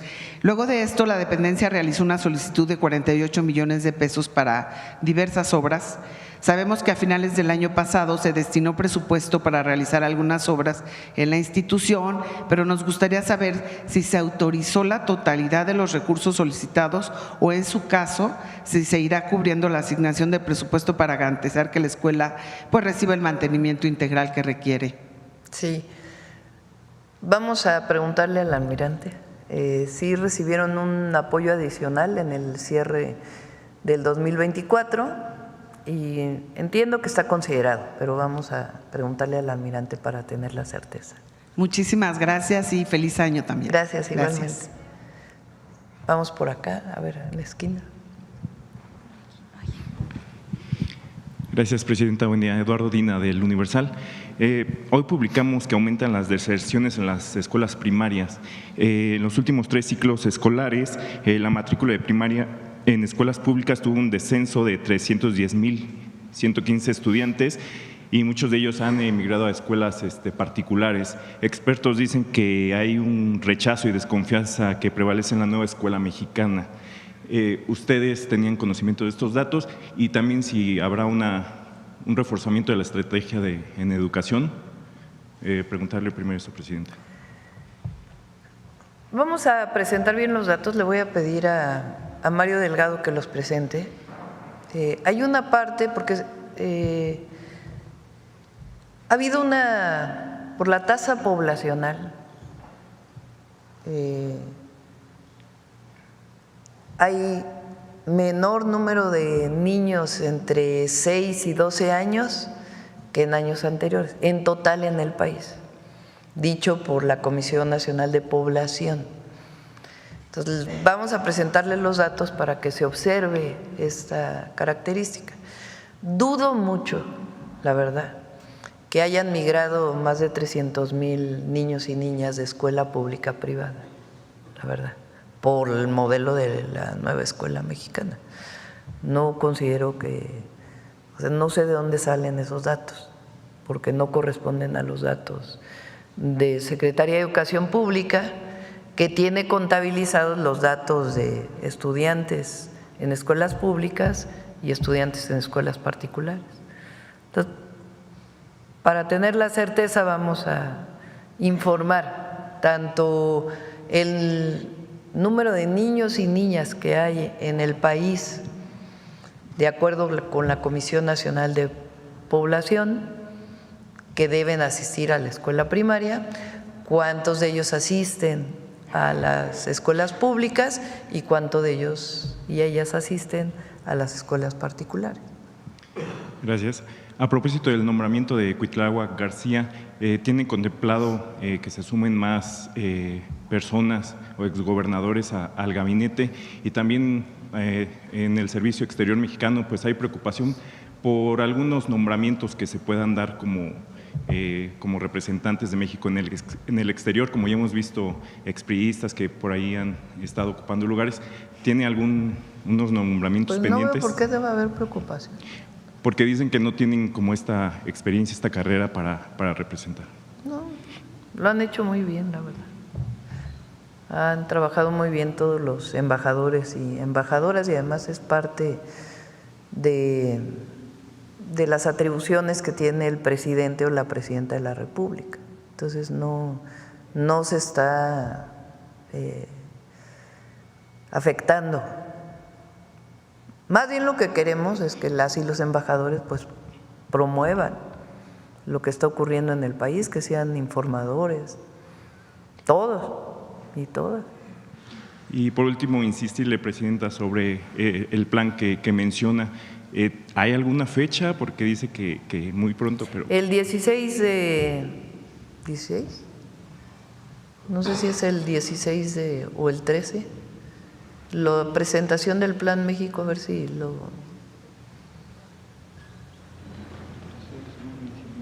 Si Luisa te dice, porque no recuerdo si es el 13 o el 16. Gracias. Adelante. Buenos días, Presidenta. Stephanie Palacios, del periódico Quequi de Quintana Roo y de Ciudad de México. Justo con este Plan Nacional de Desarrollo mencionaba Jesús, y bueno, todos, buenos días, sobre el tema de que algunas van a ser presenciales y otras van a ser vía remota. ¿En dónde van a ser los de la Ciudad de México? Por ejemplo, en esta que mencionaban sobre migración, ¿se realizarán aquí en Palacio Nacional o tendrán otras sedes en las que Tendrán otras sedes, no sé, otras sedes, ya se las informamos. Empiezan el lunes. A ver si al rato, Pau, se los pasan a los compañeros, ¿dónde van a ser los de la próxima semana? Ok, y también quería mencionarles sobre, bueno, en estas pasadas fiestas decembrinas, hablando sobre el tema de este plan de desarrollo de infraestructura y de todo, Cancún es una de las ciudades que fueron visitadas principalmente por turistas nacionales y extranjeros, pero además ahí el gobierno federal tiene un proyecto, el puente Nichucté, que es una de las obras grandes en el estado de Quintana Roo. Pues la comunidad cancunense espera cuándo se va a inaugurar esta obra, porque en esta zona hotelera va a conectar con la zona, con la ciudad. ¿Cuándo se tiene prevista esta inauguración de esta obra, de este puente vehicular, puesto que le servirá mucho a los habitantes de Cancún y además a los turistas extranjeros? No recuerdo en este momento el mes que se va a inaugurar, pero se sigue trabajando en el puente. Vamos a hacer pronto una visita de supervisión al puente, pero se sigue trabajando y Al ratito, si quieren, les doy, a ver si Jesús lo encuentras por ahí para que nos diga la fecha de inauguración del puente de Cancún, el Nichupté. Puente Nichupté.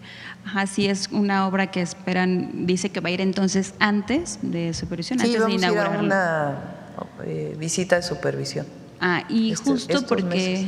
justo porque va a ser como esta reunión también de presidentes municipales, y esta también para cuándo está prevista, justo también por el plan El nacional. 16 ya me acordé, el lunes 13 es Plan México y el lunes 13 es Plan México y el jueves 16 es la reunión con presidentes municipales. ¿Y esa va a ser aquí en Palacio Nacional? No, ¿O no dijo que caben iba- aquí. Yo creo que lo vamos a hacer en el World Trade Center. En el World Trade Center. Sí. Y justo en el estado de Quintana Roo, ¿tiene algunas personas confirmadas que van a asistir en estas? Vamos a invitar a todas y todos los presidentes municipales del país. Y ya mi segunda pregunta en el tema, ayer salió una caravana migrante, entonces la primera que sería del 2025 y también la del 2025, y bueno, a días de que el presidente electo de Estados Unidos, Donald Trump, pues tome protesta ya para su llegada en segundo mandato a la Casa Blanca, ¿qué tiene el Instituto Nacional de Migración? ¿Algunas propuestas o algo por estas deportaciones En masivas? general, todas las caravanas, hubo una caravana recientemente, se les va atendiendo en el camino y se les orienta, se les da incluso la posibilidad de que tengan trabajo en México. Muchos, como van caminando, pues deciden finalmente regresar a sus países de origen. Entonces les va acompañando en todo el proceso de la caravana, y lo que se ha logrado a través de estos esquemas es que ya no lleguen a la frontera norte. Eso es de manera humanitaria, se les atiende. ¿Y se tiene previsto para cuándo ya tendrá? Bueno, lo comento porque justo hace unos días antes de que finalizara el año se presentó la muerte de un agente de migración en Ciudad Juárez, que fue muy lamentable porque además los presuntos homicidas fueron… Sí, están detenidos, por cierto. Que están detenidos y que justo eso, algunos agentes demandaban más seguridad, y si al frente o hasta cuándo habrá este cambio del Instituto Nacional de Migración. Sí, va a haber un periodo de transición durante estos meses hasta que ya pues Sergio Salomón tome ya. O sea, todavía hasta que tome protesta el presidente Sí. electo, todavía estará al Sí. frente Garduño. Sí. Muchas gracias, presidente. Sí. En agosto vamos a inaugurar el puente. En agosto. Acá.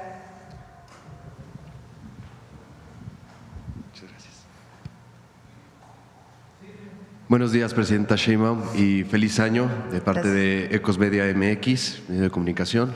Yo soy Santiago de Llano.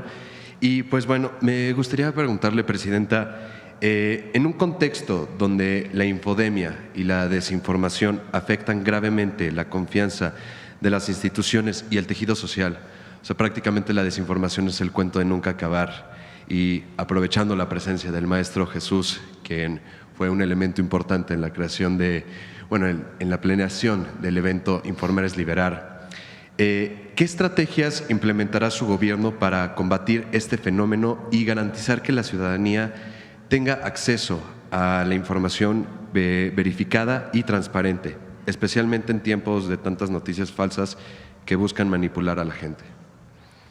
Pues lo primero es la mañanera del pueblo.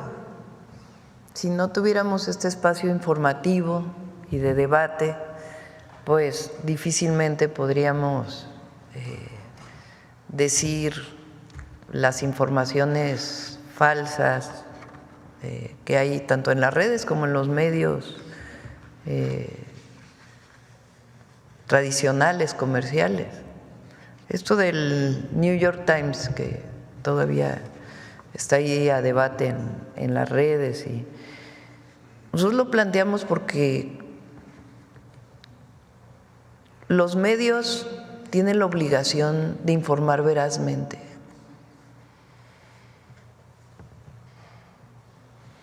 Y bueno, a partir del 1 de enero se impuso… Y bueno, para eso está la infodemia, el detector de mentiras de los miércoles, que esta semana no la pasamos. Y, Claro. Ahí estamos con infodemia cada vez que sale alguna nota falsa. Y en algún momento también tuve la oportunidad de preguntarle si, bueno, y ahora le vuelvo a preguntar, ¿ha habido algún avance en relación a la red social mexicana soberana que también pues, sería importante abordar para ya no depender de plataformas extranjeras? Pues es una tarea ahí de varias instituciones. Voy a averiguar en qué quedó con el presidente López Obrador, y ahora pues la Agencia de Transformación Digital tendría que ser una de sus tareas. Muchas gracias. A partir del 1 de enero se implementó un arancel del 19% a los productos importados de Shein, Temu, entre otras plataformas. Esta medida es parte de una estrategia más amplia para promover la industria nacional, hablando ahorita del Plan México, y si es así, ¿cuáles son los siguientes pasos en esa estrategia? Particularmente estas plataformas son estas plataformas donde uno pide cualquier producto. Una cosa es, digamos, la llegada individual de una pieza, pero lo que detectamos pues es que se estaban utilizando en realidad para traer y después vender en México, y eso pues requiere pagar impuestos. Entonces no es lo mismo que una persona, un individuo pida una pieza a que ya se traigan piezas para su venta, ¿no? Entonces eso es lo que principalmente se está estableciendo a través de este mecanismo. Y también esto pues evidentemente fortalece a la industria textil en México, que lo he planteado varias veces. La industria textil en nuestro país, una gran mayoría se desarrolló a partir de empresas familiares. El Bajío tiene una producción muy importante de producción textil. También hay las grandes, que por cierto contaminan bastante en sus descargas, que ahora los está teniendo la Profepa y la Semarnat. Pero en general las pequeñas empresas se fueron cerrando y cerrando y cerrando, entre otras razones por esta entrada de productos con países con los que no tenemos tratado comercial, y que pues en realidad se utilizaban para vender ampliamente y no solamente para traer una pieza, ¿no? Entonces este es el objetivo de este mecanismo que desarrolló el SAT.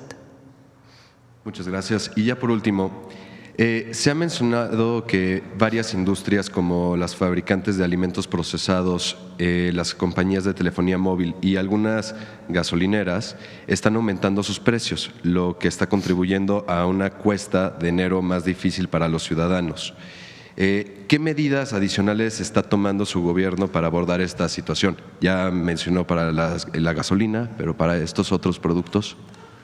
La canasta básica tiene este acuerdo que presentamos hace unos meses, nos adelantamos, digamos, con el PASIC, que es este acuerdo que se firma con comercializadoras, productoras. A ver si tienen todavía el video por ahí ya lo habíamos pasado una vez, pero a ver si lo tienen por ahí, lo pasamos nuevamente. Se hizo en su momento con el presidente López Obrador en la época en donde aumentaron mucho los productos debido a la guerra de Ucrania. Y entonces juntaron principalmente los comercializadores, aunque también productores, para evitar el aumento de la canasta básica, y se definió cuál es esta canasta básica.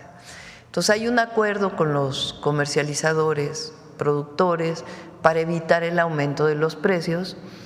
De hecho, lo que se logró es que la canasta básica estuviera más barata que en el último acuerdo que se firmó.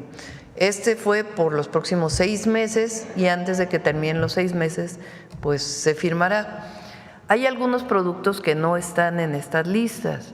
Por ejemplo, hay un tipo de pan de caja que le llamamos, que está en la lista, y hay otros que no.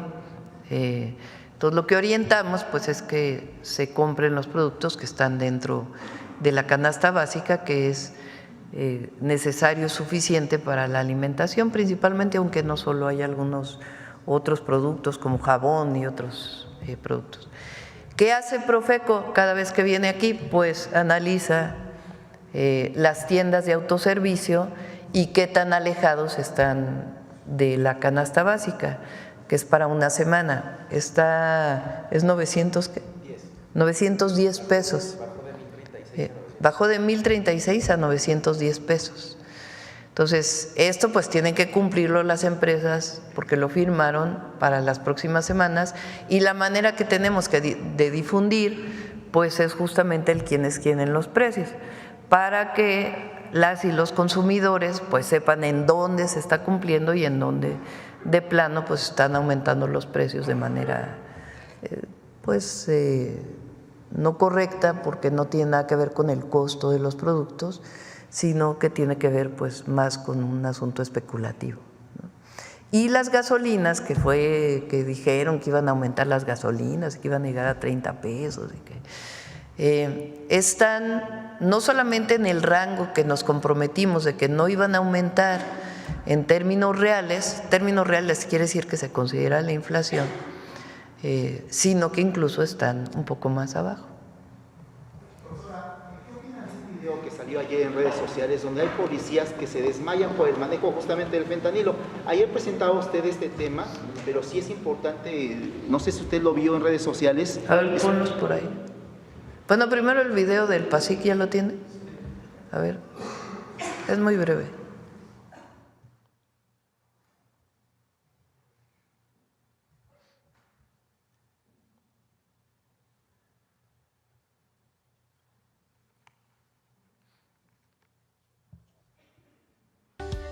El 12 de noviembre pasado, la presidenta Claudia Sheinbaum Pardo firmó el paquete contra la inflación y la carestía, PASIC 2024-2025, en el cual participan 19 agroindustrias y 11 tiendas de autoservicio.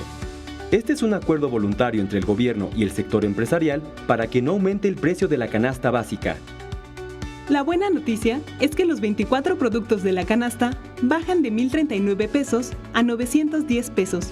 Los productos son aceite vegetal, chuleta de puerco, arroz, manzana, frijol, pollo entero, atún en lata, pasta para sopa, huevo, plátano, sardina en lata, azúcar morena, jabón de tocador, pan de caja, bistec de res, jitomate saladet, zanahoria, tortilla de maíz, papel higiénico, cebolla, leche, papa, chile jalapeño y limón.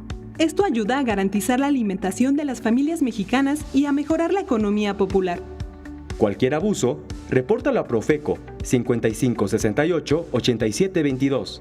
Las empresas firmantes de la renovación del PASIC son Walmart, H-E-B, Chedraui, Smart, Soriana, Casa Ley, Supercompras, La Comer, Calimax y Aprecio, Mersa, Superaki, Grupo Mar, Minsa, Lala, Bimbo, Su Carne, Kimberly Clark, Pilgrims, Schettino, Pinza, Maseca, Verde Valle, Ragazza, Alpura, San Juan, Bachoco, La Moderna, Sigma, Opormex y Grupo Porres.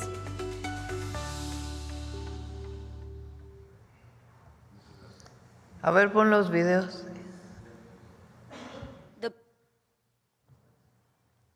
Son de redes. The power of even the smallest touch of fentanyl shown in this video.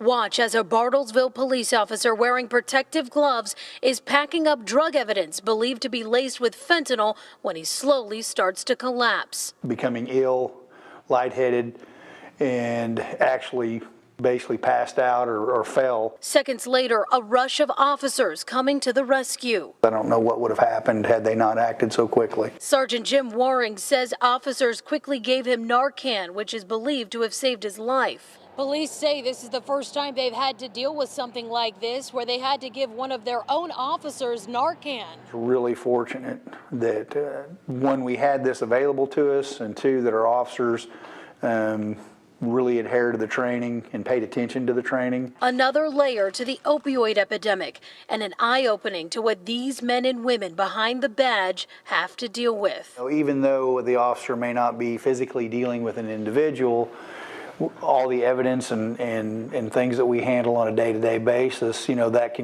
can harm you too. En California, un oficial de policía fue salvado por su compañero luego de sufrir una sobredosis de fentanilo al procesar un cargamento de drogas.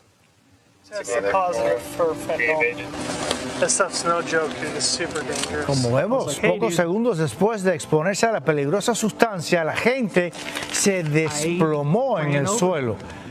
Su compañero corrió a asistirlo prometiéndole que no lo dejaría morir y le administró un spray nasal de Narcan que se usa para revertir efectos adversos de opioides. La policía hizo público el incidente para ilustrar los peligros de esta droga. Tomen sus conclusiones. Bueno, vamos con Bulmaro para cerrar. Cerramos ya. Con su permiso, Presidenta. Magyepe Mugugich, les acabo de saludar en mi lengua ayuk, el mije que se habla en el estado de Oaxaca. Hoy, esta mañana, vamos a presentarles una práctica ancestral que se encuentra en nuestra memoria colectiva. La conocemos a través de registros históricos como códices y restos arqueológicos. Se trata del juego de pelota prehispánica. ¿Sabían que en el presente hay jóvenes que se encargan de rescatar esta tradición con más de 3,600 años de antigüedad? Hoy presentamos la siguiente cápsula sobre el ulama, que nos muestra una parte de la riqueza cultural milenaria de nuestro país. Con su permiso, Presidenta, amigas, amigos, veamos la cápsula. Estos jóvenes universitarios están jugando ulama, el milenario juego de pelota mesoamericano. Alrededor de este ritual han forjado una comunidad académica, deportiva y social. Buenos días, nosotros somos la Asociación de Juego de Pelota de ULE, Ulama Poctapoc de la UNAM. Actualmente nosotros somos estudiantes que nos encargamos de estudiar cada quien su carrera. El ulama se juega con una pesada pelota de entre 2 y 4 kilos que los jugadores deben impulsar. En esta variante, solamente con la fuerza de sus caderas. La gente no dimensiona cuando agarra una bola de hule el peso. Entonces, pero cuando la ves así volar, refuerza la idea de que es ligera. Para estos jóvenes estudiantes, el ulama representa un vínculo con el pasado, una forma de relacionarse con las tradiciones prehispánicas. Tratamos de entender el juego de pelota como si fuera un deporte, pero es más antiguo que un deporte. El ulama ha forjado entre ellos un propósito. Es un espacio de resistencia contra las lógicas del individualismo. O estos rituales de la tradición como es la danza y el temazcal nos dan cuenta de que en tiempos antiguos era muy fuerte y realizaban cosas muy que necesitaban mucha preparación y mucha disciplina. Yo creo que es buscar las actividades que pueden irnos construyendo y creo que el ulama es una actividad que puede construirnos mucho como comunidad y para hacer lazos y tejer hule con otras personas. Mi destreza física había aumentado, así como pues fuerza, ¿no? Otro tipo como de seguridad y de confianza al mismo tiempo. Por eso es importante que jueguen las mujeres. Pero también hay que darnos cuenta que la misma cultura es la resistencia, es ese oro que no brilla, pero sí está reluciendo como algo que atrae a los demás. El ulama, ¿cuánto tiempo ha resistido, no? ¿Cuánto tiempo quisieron quitarlo, ¿no?, de nuestras prácticas y sigue con nosotros, ¿no? Creo que es una herramienta para nosotros igual liberarnos o aceptarnos de alguna manera también, ¿no? Y desarrollarnos así como somos, ¿no?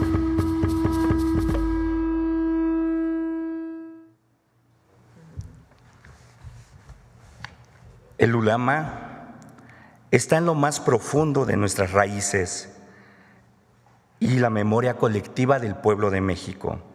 Como muchas otras tradiciones, gracias a estos jóvenes, esta tradición no muere ni morirá.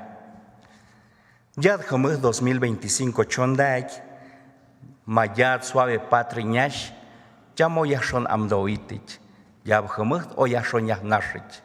Este 2025, desde nuestra suave patria, les deseamos a todas y a todos ustedes un feliz año 2025. Dios cujuyu. Muchas gracias. Presidenta, con su permiso. Gracias. A ver, rapidísimo, echa las de los migrantes.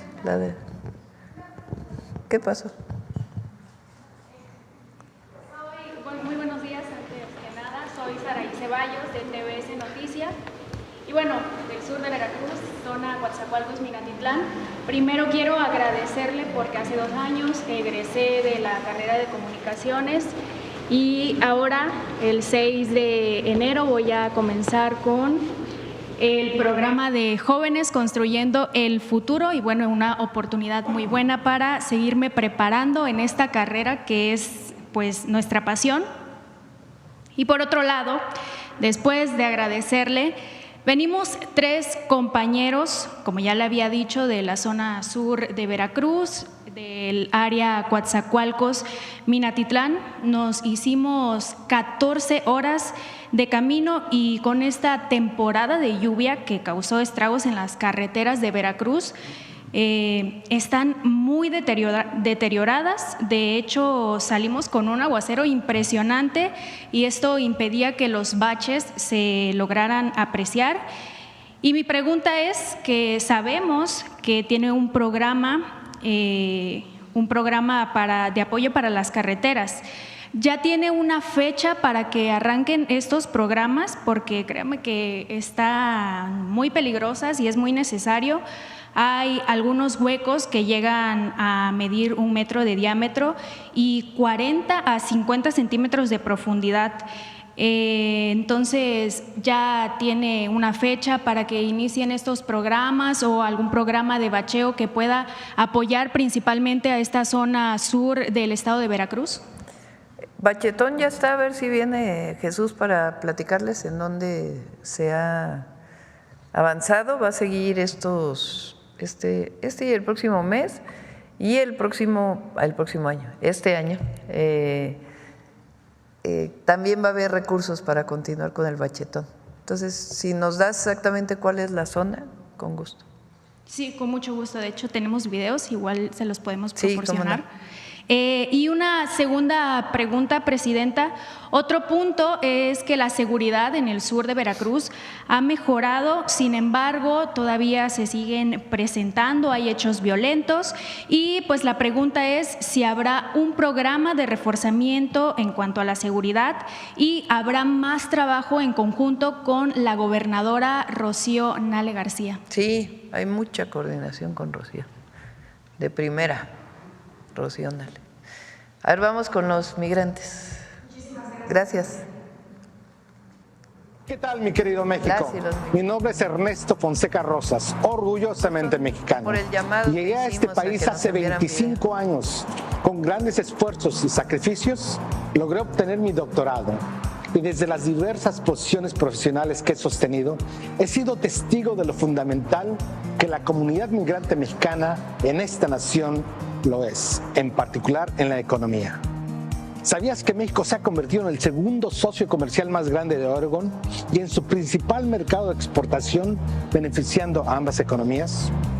El comercio con México apoya a más de 59,000 empleos en este estado, especialmente en sectores claves como la agricultura, la manufactura y la tecnología. Gracias a esta colaboración, muchas familias tienen mayores oportunidades económicas. El 69% de las exportaciones e importaciones entre Oregon y México son autopartes y motores de vehículos, lo que refleja sin duda alguna los sólidos lazos industriales de nuestras economías. Sin embargo, este vínculo no lo definen tan solo estas cifras, pero más aún la prosperidad compartida, innovación sin fronteras y el desarrollo de un futuro más prometedor para nuestras familias en ambas naciones. Con gran orgullo mexicano les doy las gracias por sus atenciones y les mando un gran saludo desde Oregon. Hola México, soy Iván Hernández de Tehuacán, Puebla, ahora viviendo en Portland, Oregon. Crucé el desierto a los 12 años en abril del 2003. Actualmente trabajo en marketing en español para un equipo de béisbol profesional, creo contenido para la comunidad y participo en varias iniciativas comunitarias. A lo largo de mi vida personal y profesional he puesto a México y nuestra gente en lo alto, gracias a los valores inculcados por mis padres, ética de trabajo, disciplina y perseverancia. Ha sido un camino difícil, enfrentando discriminación, barreras de idioma y falta de recursos, pero como buen mexicano, no me rajo. Es importante destacar la enorme contribución económica de los inmigrantes, quienes con nuestro trabajo fortalecemos nuestras comunidades y las economías de nuestros países. Aunque no estoy donde quiero estar, trabajo cada día con la esperanza de regresar a mi tierra y seguir elevando a México con orgullo. Un abrazo fuerte y que viva México. Hola, somos las Twins, Eli y Maggie, y desde Santa Mónica, California, queremos decirles que contamos con este pequeño negocio de comida rápida desde hace más de 10 años. Servimos toda clase de comida de nuestra gastronomía mexicana a los empleados de las construcciones y más. Nos levantamos muy temprano para tener todo listo. Implica horas de preparación para llegar puntuales al lugar. Con este pequeño negocio aportamos a ambos países. Somos más de 2 millones de pequeñas empresas, donde más del 80% se queda en este país y el resto enviamos remesas a nuestras familias. ¡Vivan los migrantes! ¡Viva México! Muchas gracias a todos y a todas. Nos vemos el lunes. Gracias.